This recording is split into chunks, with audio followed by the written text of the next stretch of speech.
know where the treats at. Is this the passing of the torch, right? Is this what this signifies? It comes down to that front office and what they feel is most important. The champ is here. We've touched down from a higher plane. Why you landed here? We always look forward to that week because it was always intense. You know that we ain't coming back. We got to. The man, the myth, the legend, Dante Hall. My favorite player growing up was Dante Hall. I love you guys in the show, but Dante was my guy. Get to dashing because you done on the warfare. Chief Concerns is presented by BetOnline and Olipop. Marcus Dash here from Chief Concerns, and ladies and gentlemen, it is that time of the year. It's football season, and you know what that means? It means it's time to get in on BetOnline. BetOnline is the world's most trusted betting platform and your number one source for everything football. BetOnline has every stat, every matchup, and even live odds and spreads to bet on during the games. Think you know your stuff? Get in on our $200,000 mega contest and pick 5 games against the spread every week for your chance at weekly prizes and a share of $200,000. When the game's over, head on over to our online casino and get in on a game of blackjack or poker or unwind with one of our 150 slot games. Head to the website today and get in on the action. Bet online. The game starts here. Come on, baby. Go. Yes. That's a first down. This football season, I'll be putting down normal sodas like Coca-Cola for Olipop. Olipop offers a healthier alternative with its low sugar content and natural ingredients. Olipop is more than just a drink. It's a wellness companion that supports your digestive health. Packed with prebiotics, this fizzy elixir helps promote good bacteria in your gut, leading to improved digestion and overall well-being. So go ahead, click the link in the description and use promo code SODALOVE and get your can of Olipop so you can enjoy the game guilt-free. Go Chiefs. Use the promo code SODALOVE for 15% off now. Hey guys, welcome back to another episode of Chief Concerns. It's our post-game show. I'm Marcus Dash. Right there in the middle is my guy, former Chiefs tight end Jason Dunn, who Tony Gonzalez during the Amazon Prime pregame show. He made mention of our guy Jason Dunn. There, that's someone's got the ringer on. But yeah, he made mention of JD and Elvis Gerback, his old quarterback. So that was pretty sweet to make mention of our guy JD in the middle there. And of course, it's Teja on the right. But guys, so Chiefs win 19-17. We did not think this game was going to be like that. It shouldn't have been as close as it was. Crazy ending. It's funny. Teams that are doing well in the league find ways to win, and we find different ways to win each week. Whereas teams that are doing bad, like the Chicago Bears, they find new ways to lose every week. So it just shows you there's two sides to the coin in NFL football. But so Chiefs obviously clinched the playoff spot with 5 weeks to go in the regular season. It's the earliest a team has clinched the playoff spot in NFL history since the merger. So pretty crazy. And then the Chiefs have now won 14 consecutive one-score games, longest streak in NFL history. So, you know, that's some of the good, but we're going to get to some of the bad in this game with this kind of breakdown here. But guys, we'll get into more things specifically. But JD, Teja, what were some of the things overall broad reaction to this really close win? I'm gonna keep it kind of short because I know we gotta get into this thing a little bit more. What I've seen offensively is, first off, we didn't run the football like we should have, for one. Especially when you have a team that is not that great against the run. We should have been handing the ball off, especially with Kareem Hunt, and then of course we got our guy Pacheco, who came back, and we don't utilize him. We don't, and it seemed like we ran it. We would run, and then all of a sudden we stop. If we didn't get like 1 or 2 yards, hey, just throw the football. And what that did is that compromised our pass protection. Our guys on the corners didn't do well. Wanya Morris, who got benched. Joe Tooney moved out. And I said before the half, somebody had texted me. I don't know if it was Lee, somebody. And he was like, man, move Tooney out. And I was like, nope. I didn't think it was going to happen. And I didn't think it was going to get any worse. And it did. They just got worse. and they moved Tooney out. He was like, "Yep." I said, "Man, great call." I said, because I really, I still had some hope there that guys will try to get those things right. And here's the thing: when you're passing the football, you throwing the football around with guys that you're not doing a great job protecting them, then you're asking for disaster. That's what you're asking for. And not going down into the red zone and not putting points and scoring is concerning, because then you don't get down, you don't run the football in the red zone. And that, for me, you start getting down to the 10 and inside that, that's when it's smash mouth football. And that's what I hate more than anything else, is when you have the linemen and they're on their heels and you let pass rushers do what they do. Guys that are, smaller in stature against a bigger guy, like a tackle and a guard. And what you do, you give them what they need. And that's what we did. We put it right in their hands, especially when you get down condensed in the red zone. That, to me, is a failure on the scheme. It really is. And it seemed like we just didn't learn anything these past few weeks. It's almost like we still want to go ahead and just try what we've been trying, and you're going to keep what you get. That's how it works. Keep working at it. Go to the defensive side real quick. I know Tej won't get on. I know Tej ready to fly off the handle, man. I know he's ready. But defensively, same thing we talked about this past week, right? A lot of safeties on the field. Guess what? Hey, match up against your safeties and see how that's going to work. Well, we seen how it's going to work. We seen what happened. We got a team full of safeties, okay? And it was the same results. Jamari Commons getting beat, Justin Reed getting beat, Cook getting beat, getting cooked. So you just went up and down the board. That's what was happening. So, hey, you could say what it is, but that's what we seen. And what we did is they would get big plays, keep the drive going, made Aiden O'Connell look like who'd you say? Rich Gannon. I mean, and look, I thought Aiden O'Connell was, I said he could throw the football. A lot of people didn't like him. I think he's a good quarterback. That's one thing you do is sling the football around. But he stood in the pocket. And it was still like sometimes you get some pressure. The times that we weren't able to get there, ball out his hand. And this is classic Scott Turner. I forgot he was Norv Turner's son. Norv's up there in the booth with him.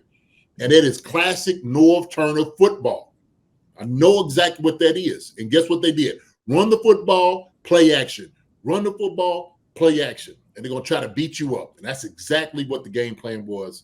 And they were successful doing it. But we let these jokers hang around. We should have beat this team by at least 2 touchdowns, if not more. Easy. Same problem we have in the special teams, not giving our returner any chances to return to football. So let me stop right there, because before I start getting too hot, go ahead, Tej. All right, I'm going to calm down right now. I'll let you handle it. Well, maybe you won't when you hear what I have to say. So general comments. Well, another game where it was closer than it should have been. Another game that we played down to our competition. And honestly, another game that we just should have lost. I mean, I've said this a lot of times this year. And it's funny because there was a comment last week that we commented back to about how negative we were being after a win. It's like, just enjoy it. How can you enjoy that? When you pull out a win, it's great, right? But did you see Mahomes' face after that fumble? He wasn't happy. He was relieved to get out of there with a win, but he certainly wasn't happy. Because although it shows up as a W in the right column, and I'm glad it does, believe me, we didn't play like winners because we're not winning the majority of these close games. Other teams are just losing them, and we benefit. That's what happens. But we're going to have to start getting together and win these games instead of waiting for our opponents to lose them for us, because that's not going to happen when you play better teams in the playoffs. They're not going to just allow you to just win because they just mess up because of a really stupid call or a rough decision or a blocked field goal. That kind of stuff is just not going to happen. And we keep winning for those reasons. And I'm tired of it. If I'm tired of it, they must be just completely over it. But it keeps happening and there's no real improvement. We keep winning that way.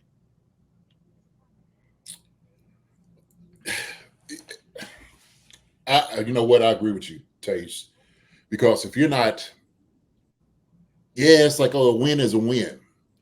Well, you keep saying that, okay?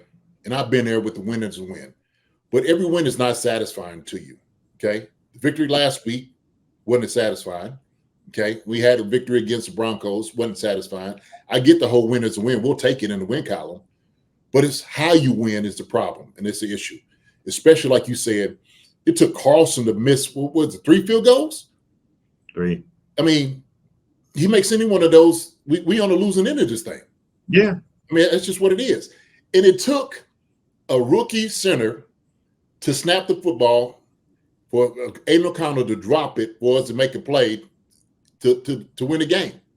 That we were dead to rights. We was dead to rights. There's no question. That was really 3 bad plays in one.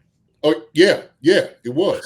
It was a bad snap. The receiver was off the line, and it hit Aiden O'Connell's chest for it to bounce on our hands for the win. And my thing was, I actually said this out loud when I'm watching. I said, "Man, we're gonna lose this game." I was sitting there like, I have a lot of hope. I know how things work in the midst of how, and I'm just like, man, we really gonna lose this. Yeah, the way they was just they was going down, and I'm just like, man, we ain't got no answer. We ain't stopping them. They going down. Had enough time. We didn't even have enough to get a first down to punt it back to them again. But what's sad about the JD is for these kind of games where it's a co-weeks, and I felt this a lot. The Broncos, same thing. I'm not sitting there like shrugging my shoulders in disbelief, saying what happened? How did we do this? I'm actually, when these happen, I'm not that surprised by it. Tonight or today, when it was in unfolding in front of me, I was like, I mean, yeah, I can pick the 30 different things that happened in this game that led to this moment. Like, it wasn't like it came out of nowhere. Like, it was a slow burn of us just not taking the game over, and yet another week where that happens. Yeah, and which is scary. That's definitely scary, especially if you're thinking. And I've said this before. I've said this is not a finished product by no means, right? This is just things that you wrinkle out, you go through. It's the ebb and flow of like how the season happens, right? It's ups and downs. You start to win and just start squeaking things out. But this is a little bit too close for comfort. I know those guys are frustrated. I understand that. But it's like, but what are we working on? What are we doing to change guys being frustrated? What are we doing? Is our left tackle situation getting better? Well, we got a guy in here, Humphreys, that is clearly going to be probably the starter when he comes back. Wanye's been playing hurt. We've seen that, okay? And y'all know me. I've been a staunch Wanye Moore supporter. I really have, okay? I really have. And I knew that this game. You're turning your badge today? What's that? No, listen. What y'all need from y'all? Y'all want this thing now? Listen. Yeah, you turning your badge, you slam it on the desk. Hey, and like I never thought it was going to get this bad. I think Wanye is a very, he's a talented guy, but watching his feet, watching his hands, and them knocking his hands down so easy, I'm like, he just can't get back there. And you need that base to make a punch. And it's what it's telling me is his foundation and his base is not solidified enough to make the punch to push a guy back. Okay. You're just throwing an arm up there. And if you're just throwing an arm up there with no power up against it. It's all upper body, like push, stretch. He's like stretching out when he does it. Yeah. And I'm sorry, the few guys got the upper body strength to be able to hold a guy at bay who's coming full speed at you when you retreated. It's hard to do. It just is. It's just difficult. And so those guys on the side are just too good to think that an arm up there is going to slow them down. And they look so easy because it looked like you were going against a practice player. I'm sorry. That's what it looked like. It looked like your starter's going against a practice player. I hope Wanye gets himself back together physically, because I know he's been out there trying to do it, trying to fight through this thing. And the problem is, because we didn't really have an answer, Keem Suma hadn't dressed out. He hadn't been an answer. It's been an issue. This is the result of it. So DJ Humphrey, who seemed like he's very hungry to get in, he's going to give us a whole lot. He's going to give us a whole lot more than he's hungry, okay, to get these things done, So I just but for me, even then, if he comes in, and I'm gonna go back to it, if we don't run the daggone football, it don't even matter. We're gonna test out that ACL more than we thought. If we just keep trying to pass the ball around. Now this is our offense, right? And I understand having a confidence to do what you do. I mean, we had a total of 329 yards of offense. The Raiders had 434 yards of offense. Hey man, that's not good. 26 of 46 passing? 46. So, all right. You want to hear a bad running stat? I don't know if we're going to get into the offense. Yeah. Just go ahead. Yeah, go for it. So out of I'm not counting that last one play kneel down. So out of our 13 drives that we had, real drives, only one time out of those, we ran the ball more than 2 times with our running backs on a drive. Wow. Are you kidding? That's crazy. That is crazy. And it's like we had a bunch of 3 and outs. We had, 2 drives over set. We had 3 7-play drives. We had a 9-play drive. We had a 13-play drive. We had an 11-play drive. Only one of those, we ran the ball with our running backs more than 2 times. I think what played a part in it is that we lost weeks ago, and then we're like looking for our get right game. And I think they're really trying to force the pass, and they want that blowout so bad that they're trying to prove that our passing game isn't, like, I wouldn't say broken, but temporarily out of order, I guess you can say. And I think they're just completely abandoning the run. This seemed like a major effort not to run the ball. Like they went out of their way not to run the ball today. I mean, you're up 13 points. You don't run the ball after that. Come on, man. More than two times on a drive. Yeah. Yes. I mean, that's classic. I mean, if any time you up 13, it's hit them in the mouth time, right? Lay on your running backs. Lay on them. That's what you do. And we just didn't do it. It's almost like we refused, like you said. It's like, hey, man, like it's good for you. Nah, I'm just gonna let it, run this course. Huh? So you telling me right now that you actually have medicine, okay, that's effective, but you're not going to use it. You just rather we'll see how it goes. If the virus stays in, we'll see how the sickness is going to happen. We'll just see how it's going to do. That to me, that's what we were up against. We were fighting against ourselves. We were fighting against some of our bad tendencies and hoping everything was going to work out. And I get, you got confidence in what you do, okay? And I've said it before because we are a championship team. But today we were the Chiefs fighting the Chiefs, going through our what we do most of the time. So, man. And the thing that it was the most passing attempts we had this season in a game where we couldn't stop. We couldn't stop the pass rush, and we attempted to throw the ball more than we've ever had all season. 46 passing attempts. Back-to-back games of 5 sacks on Patrick Mahomes. Carolina had 5 last week. We had 5 this week. The Raiders had 5 against us this week. In the last 5-game stretch, 20 sacks on Patrick Mahomes. So teams are averaging 4 a game on us the last 5 games, which is just out of this world. So JD, in your mind, and that everyone's obviously, we talked about DJ Humphries. In your mind, do you think they say he's healthy? And obviously, you talked about how game shape takes a while for, it can take some weeks for a guy to get into game shape and playing shape. Do you see DJ Humphries playing next week? And if not, do you think Tooney can play a full game starting next week as our left tackle just for one game if it is 2 more weeks for DJ Humphries? He could probably play next week. Got a little time. So with the time that you got, he could definitely come in the very next game. You could get him ready to prepare it if he's ready. If he feels right, No question about it. I don't see any. He said his body. He said he feels fine. He said that's what he said. So, a guy saying that. I mean, I trust him. He knows what his body feels like. He know what it can do.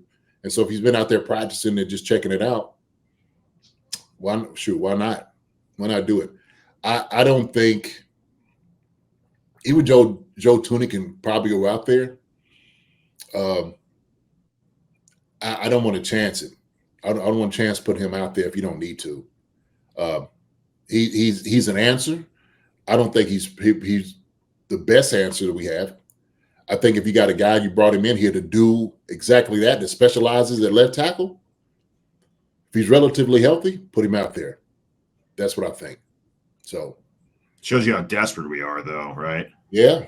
I mean, for us to have to do that in game, that's like that just shows you the confidence level. It's crazy. The Brown says my wife kept asking me, why was he blocking like that? I said he is in over his head. Yeah, it's good answer. Great answer. And that was the truth.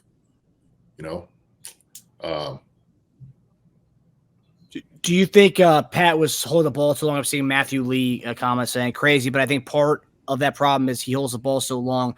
I think he has a little fear of tight window guys. He isn't executing Allen and Lamar type passes. I think we also miss Rice's game with slants, but he is timid. What do you think about that? I think some truth to that. I do.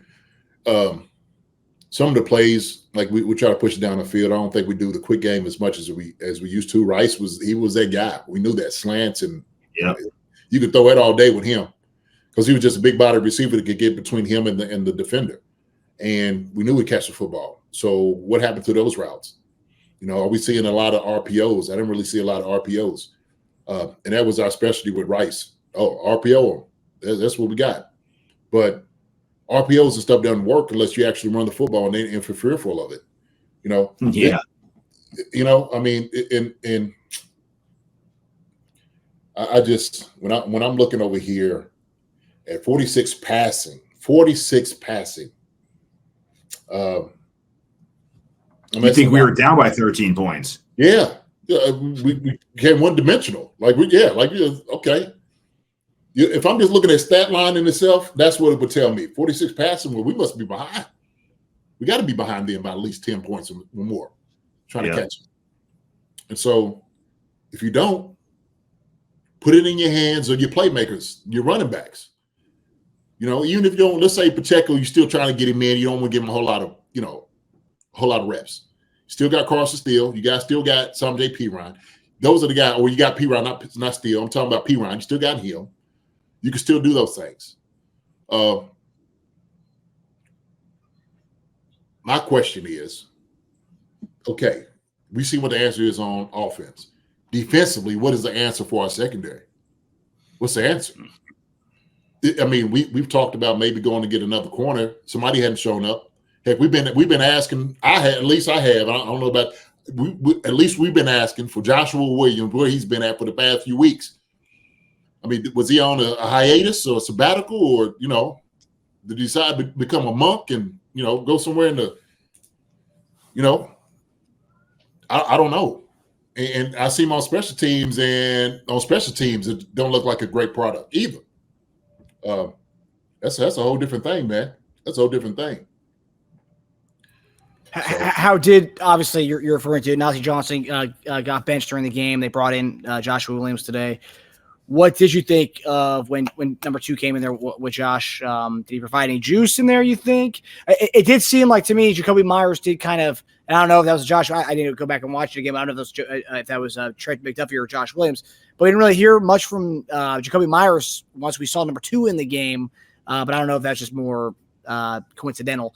But, we saw they tried out Keith Taylor, the number 39, who came in there around the goal line. Actually, that same red zone stand where when they got down there, the bomb to Jacoby Myers, that's when they first benched Najee. Number 39 came in there, number 39 came in there, held him to a field goal, and then we saw Josh Williams on the following drive come in there. So what did you think of number 2's play? Go ahead, Tage. I'll let you start off with that. What you think?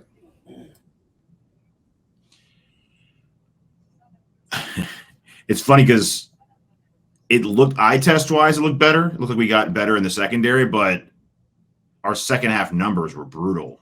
Most of their scoring drives, they must have cracked something because 8 plays, 45 yards. Then they had a missed field goal when they got into field goal range. 2 plays, touchdown. 2 plays, touchdown. Then they had another missed field goal. And then that last one, they drove down again.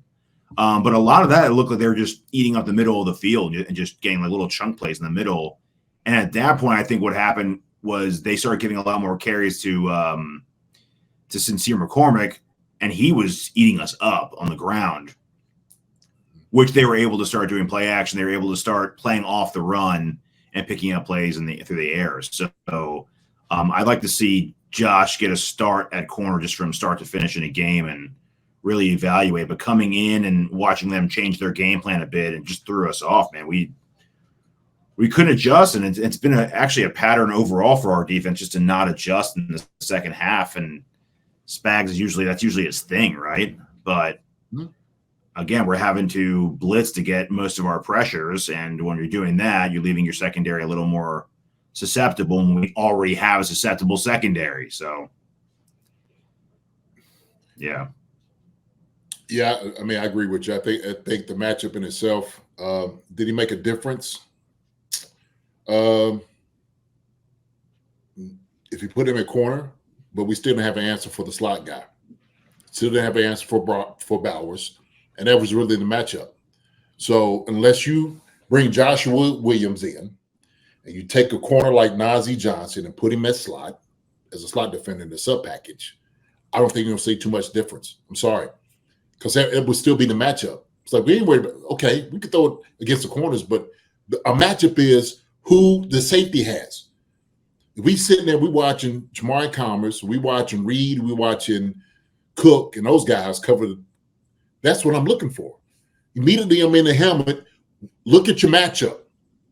That's the guy we're going to. And Brock Bowers had 10 catches, 140 yards, touchdown, and shoot, looked like he might have got a bonus with this. So Jacoby Myers, 6 catches, 97 yards. And Spags looked frustrated. He looked frustrated. Because as much as he's sitting there trying to help, I know he's thinking, man, Dad, God, I'm putting y'all in a position to make plays, man. Y'all just got to make it. What I'll do. I'm calling defense to challenge you guys. Y'all just got to make the plays. And all I seen, like you said, Marcus was talking about it, said, look, Reed fell down. All we seeing is people's back of their numbers chasing people. And that's not a good sight to see, man. I want to see your numbers on the front of your jersey, not the back. Okay? I don't want to see your numbers in your name. I don't want to see that. Okay? Because it means you're chasing. I mean, Duffy's been getting beat too. Everyone's been getting beat. Yeah. Mm-hmm. Mm-hmm. There's another play that commentators gave Bolton credit for knocking down the ball, but it's only because O'Connell threw it like 3 feet to the left. If he threw that where the receiver should have been, that would have been another third down conversion. So the one thing I can say is, luckily, most of the playoff teams in the AFC, they don't really have like game-breaking tight ends for the most part, except for the one that beat us in week 1, which was Likely. But that's most of the other ones don't really have that. So we are hopefully we'll get lucky in the playoffs and not go against a game-breaking tight end. I mean, you still got what's the name of though too. Buffalo, they have Knox, and they still have what's the name of too. Kincaid, yeah. Kincaid's been a little underwhelming this year, but he's got potential to have a Bowers game against us. That's true. Absolutely, I know that'd be my game plan. We can make him. We can turn him into Bowers for sure. Oh, it's true. Absolutely, I know. If I was could y'all come in and say, "Man, you ready this week? You're going to give it to the Chiefs safeties this week. So get ready. You ought to have a good game." And that's how the conversation goes when you're in team meetings. That's how it goes. I used to hear Gruden used to rip guys apart. he would say, he'd be so funny. He'd be like, I don't even know why this guy's in the league. He said he ain't been able to cover anybody all year. I have no idea why he's still on the team. And I'd be like, golly. But we watch film, and you see on film, and he'll make you feel good about the matchup. And when you go in the game, you're sitting there thinking, I'm going to hit him over the head 5 or 6 catches for almost 100 yards. This is what you're thinking for a tight end. Where every single week, the tight end that comes in, I guarantee your coach is telling you you're going to have a great game against the Chiefs because we're giving you the matchup. You're giving the matchup. And guess what? They got film of all year, the safeties matching up against tight ends and slot guys. Yep. You got plenty of it. Plenty of film to show that. Okay? So if you're on the opposing side of the Chiefs and you got to go against our safeties, you're thinking, I'm going to have a great game. Okay? Yep. Heck, you're calling your girlfriend, your mother, and everybody, your family members. Watch me this week. Come, make sure you come to the game. Well, we're watching. Telling your boys to take your parlay overs, your bet overs. Yeah. Hey, you got me on fantasy this week? You ain't got me on fantasy? Oh, yeah. Absolutely. Start me. Absolutely. That's what it's boiled down to. And I laugh. It ain't funny. But you can't help but laugh at how bad it's become. So I don't know what we need to do, man, but we got to get that thing fixed, man. I'm sorry. We had to get this thing fixed.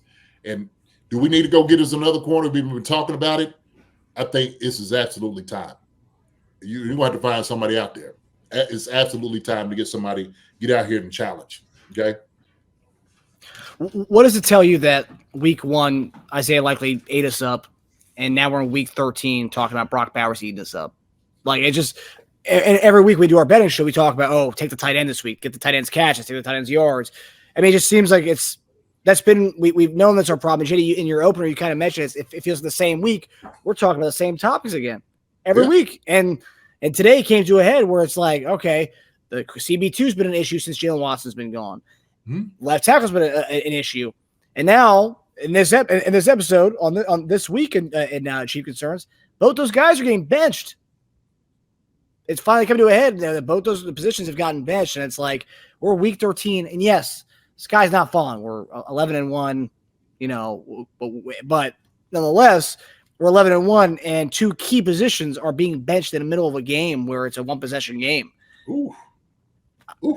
I mean, as someone you've been in these locker rooms, when you're in a game like that, and you see, our left tackle just got benched, our cornerback 2 just got benched. Like, what kind of feeling is that in the locker room? I mean, Teja said that, it's uncomfortable. You can tell Pacheco Mahomes wasn't happy about it. I mean, yes, we're relieved we won, but not happy about it. But, like, what kind of vibe is going on in that locker room when you have 2 key positions that are being benched midway through a game like that?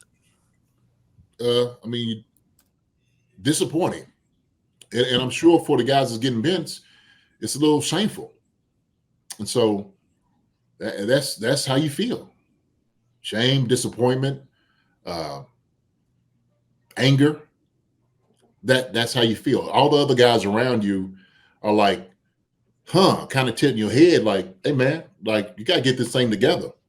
And then you see them on the sideline and you're like, wow, okay. So, and your focus is just win the game. You can't worry about it. Hey, somebody's not doing well. Somebody else comes in, and it is. It's next man up. It's really what it is. And so you're like, hey, this guy's going to be able to, he's going to have to figure it out. During the week, he's going to have to do something to figure these things out. So I'm like this because I was talking about that punch. And I'm shaking my head while I'm thinking about this. And I'm just like, we got to get in the weight room a little bit better, a little bit more, because we need some grown men on the outside. I'm not saying they're not grown men, but when I say grown men, okay, I'm not taking away, I'm not challenging, anything like that. But I'm saying we need a monster. We need a bruiser out there. Not necessarily grown men. We have grown men out there. We need a bruiser. That's what we need. We need guys to get out there, man, and be killers on the outside. Okay. Maulers. That's what we need. And so when we take that away from them, it changes things. And we've seen it today. So I'm gonna go through this film and evaluate it a little bit more. I don't want to say too much more about how I feel. I want to actually do a deep dive into this game, and once I make my, the grade to show, the whole thing, I'll give you a better assessment of it. But beating the Raiders 19-17, where we should have lost this game, like Teja said. Yeah. Wasn't good. So, yeah. I also want to say too, Worthy and Mahomes in the offseason, you need to practice deep balls all offseason together. Like, forget about everything else. I mean, it's funny that he was a deep threat who that's probably been the part they've been in out of sync with the most is deep balls, which is crazy because it's like that was supposed to be what he was supposed to come here and do. Yeah. Yeah. When's the last time they've connected on a deep ball, actually? Well, that one where his foot was out of bounds. No, well, that's not connected. Yeah. Okay, yeah, okay. The touchdown he had week 3? The Chargers game, right? Dude, it's a long time ago. Yeah, it's not. That's huge, man. But one thing is, yes, the deep ball is not there. At least he's shown that he can do a little bit more. Yes, no. And that's a huge silver lining in the whole thing. Yes, 100%. I agree with that. Yeah.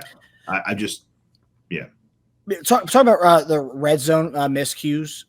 One that stands out to me, JD, is the Travis Kelce play where if he just keeps running his post route instead of going to do a corner, that's there. I mean, what rationale what are you seeing based on what you saw from the view during the game?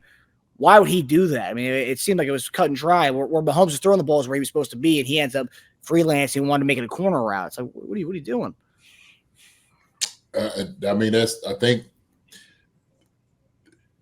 that is the one where that miscommunication, because usually it works. The guys on the same page. And that was the breakdown.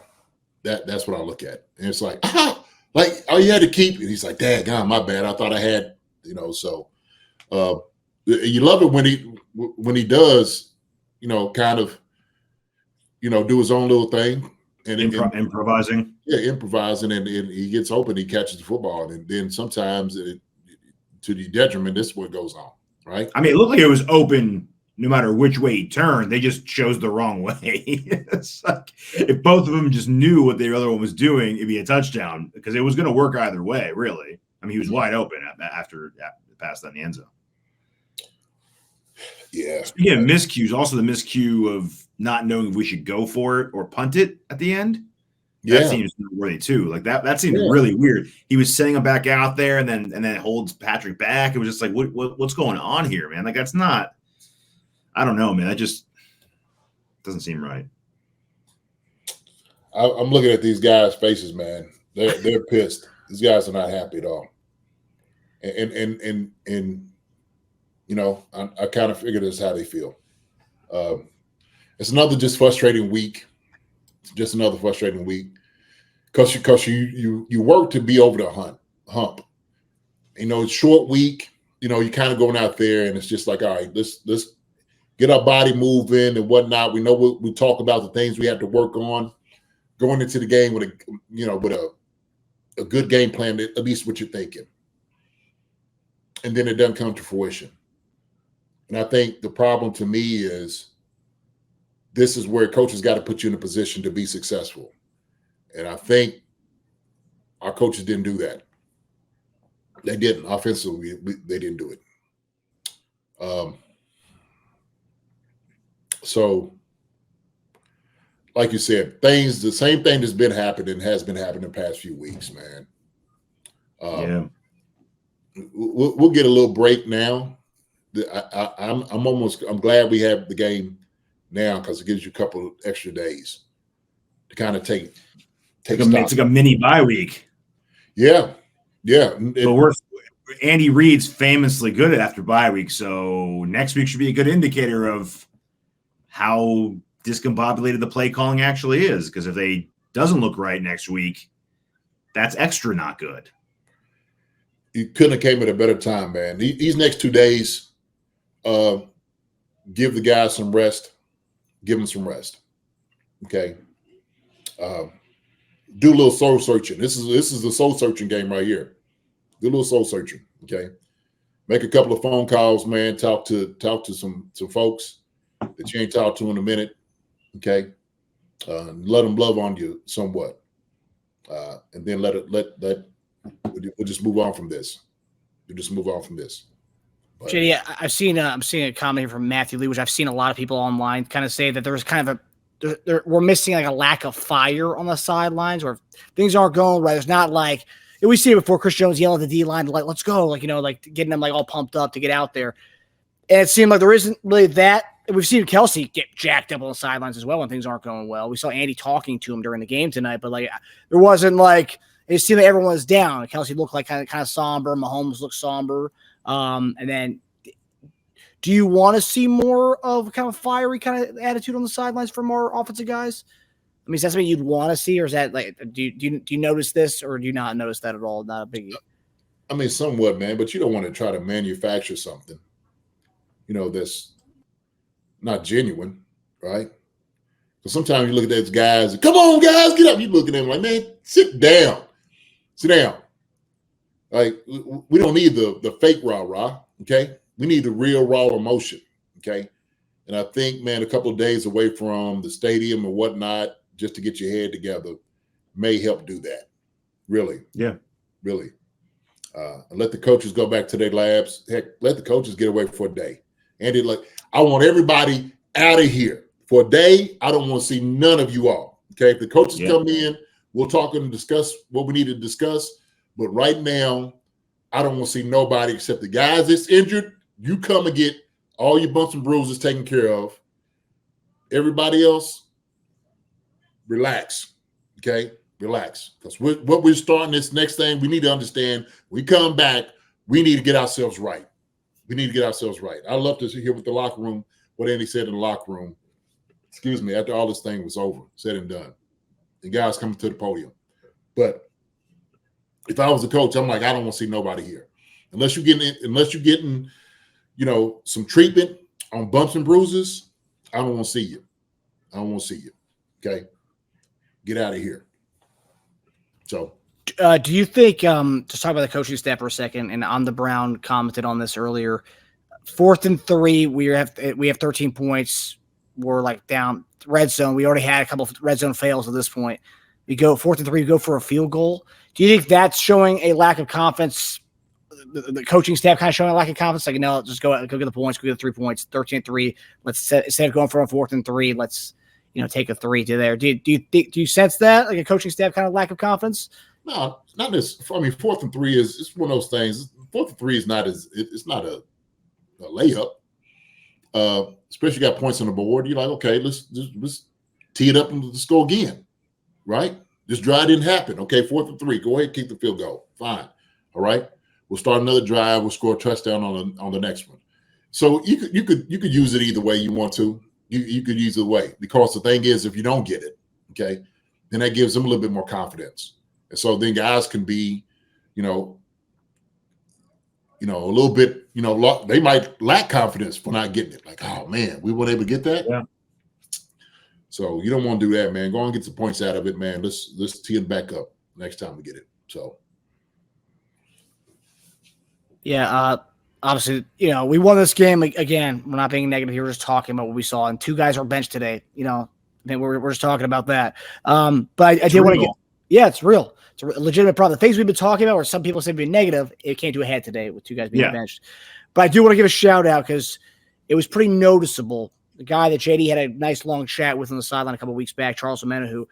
Charles Omenihu brought some juice to that D-line. Yes, it was probably one of our worst days as far as stopping the run. But when Charles Omenihu was in there, you saw a little bit more juice. You saw a little bit more fluidity and more versatility within our pass rush. Karlaftis was able to go to the right side, left side. He was able to switch off. You saw everybody kind of doing a lot of different things we haven't really seen. When Omenihu, number 90, is back in there, you saw a little bit of versatility in that D-line. Mm-hmm. What did you guys make of Charles Omenihu's first game back, for what you noticed? No, shoot. Hey, man, he got the chance to lather it up a little bit. I seen him get after O'Connell, run after him and stuff. And I'm like, that's what we need. We need a little bit of that. And I kind of figured he would, you know. Juice Chris up. Chris is getting back there, you know, and it helps. It helps. Sometimes you need another, like, you know, Batman or Robin, whoever Batman or Robin, you need your other super friends. Okay. This is Justice League. You know, Batman, Superman, Aquaman, all of them, you know, everybody got to play their part. So Omenihu came in and, you know, like you said, he was able to provide some juice. He was able to provide some juice. The next week, he's going to be even healthier. He's going to be even better.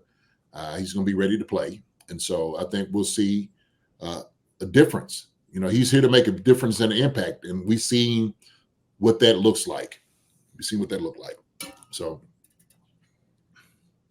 both of our guys returning today had some juice. That was one of our most explosive runs I've seen in a while. It's something that, you know, Hunt hasn't been able to provide really. It was nice to see Pacheco break away for a run. It was nice to see Omenihu, show that kind of juice from the D line.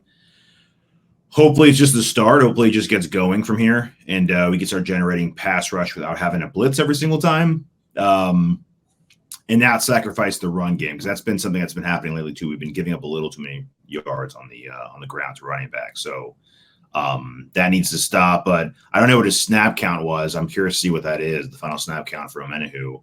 But I suspect he'll just keep playing more and more as he gets healthier, and then we'll just get some more cohesion on our D line and start getting back to where we were, man, because our defense, these close games where our offense isn't pulling its weight, only works if our defense is going extra hard. And if it doesn't, then that's when you're starting to see us almost and supposed to lose some of these games. Yeah. About Omenihu, JD, you had a really serious knee injury in your career. Mm-hmm. That first game back, is it like, obviously, you know, he hasn't played in a long time. He looked good for what we saw and how many snaps he played. But is that first game back more of a mental thing? Like I can give it a go. And as we see him next week, is this first game kind of more of getting over a mental hurdle that I'm okay? Is that more of what it is? Kind of testing your mentality or your mental? Somewhat. I think it goes more into like practice. You know, you're gonna test it in practice. And just see where you are. But the first game is where you're all out. And I think for me, mentally, if I put like a sleeve or something like that on the game, I always felt like, okay, yeah, that's enough support I need to get going. And so I'm sure Charles got his sleeve on. I don't know if he has, little side, the things on the side, the middle brackets on the side that kind of hold it, you know, as far as like what he's doing. But sure. You just wanted to see, okay, I got over this hump. But I think he was ready to go. I think he was really ready to go. You know what it's going to be? You'll truly know after you get out of the training room when it's all said and done. Because the adrenaline's pumping, you know, you can't really feel too much. It's after that gets you like, oh, is there any swelling? Like, no swelling, looks good. Yeah. Okay. It's true. All right. Yeah, it's like, all right, okay, I'm good then. Shoot, that's why I wanted to see how my knee was going to respond to it. Yeah. You know, so that's when you really, truly know. So. And that's what's even better to have a couple extra days too. Heck yeah. Yeah. Yeah. Like you said, this mini break right here, couldn't have come at a better time, man. Couldn't come at a better time, especially we don't have the answers we need on defense. Seem like we're not doing what we need to do to put the guys in the right position on offense to make plays. You know, we need the coaches and stuff to get those guys, get them together, man. You know, from up there, calling the plays. What do y'all want to do moving forward offensively? Because now you got Pacheco back. Now you got Kareem Hunt back. Now you can see what this offense is going to look like, somewhat. Okay. And I want to know who's going to be the first one saying, man, we didn't run the football enough, nearly as enough as we should have. So it should be Andy Heck. He should be the first one to come in and turn over a table, you know, knock a Gatorade bottle off, something. You know, walk in with his arms crossed, just being there at the table like his arms crossed, like, hey, man, what's going on here? Hey, You know where I'm at with this.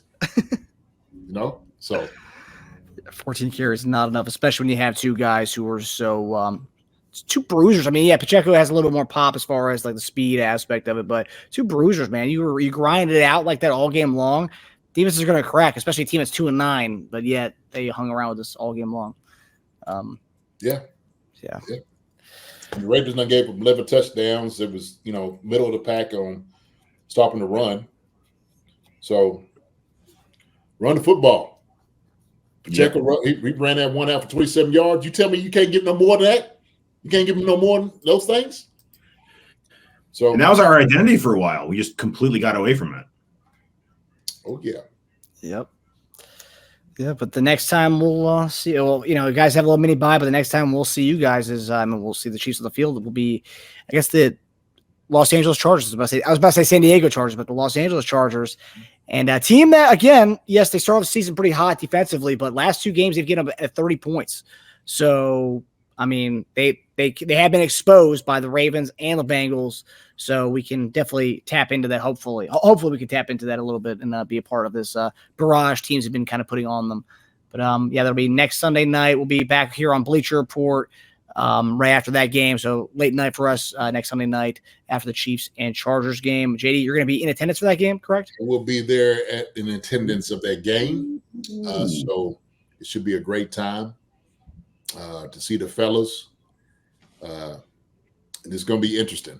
It's going to be interesting to see. So I'll try to make it on here on the show, man, and talk a little bit, take some pictures and whatnot, get some videos and talk a little Chiefs football. So awesome. Give Harbaugh a nice hard handshake for me, then. Yeah. Yeah.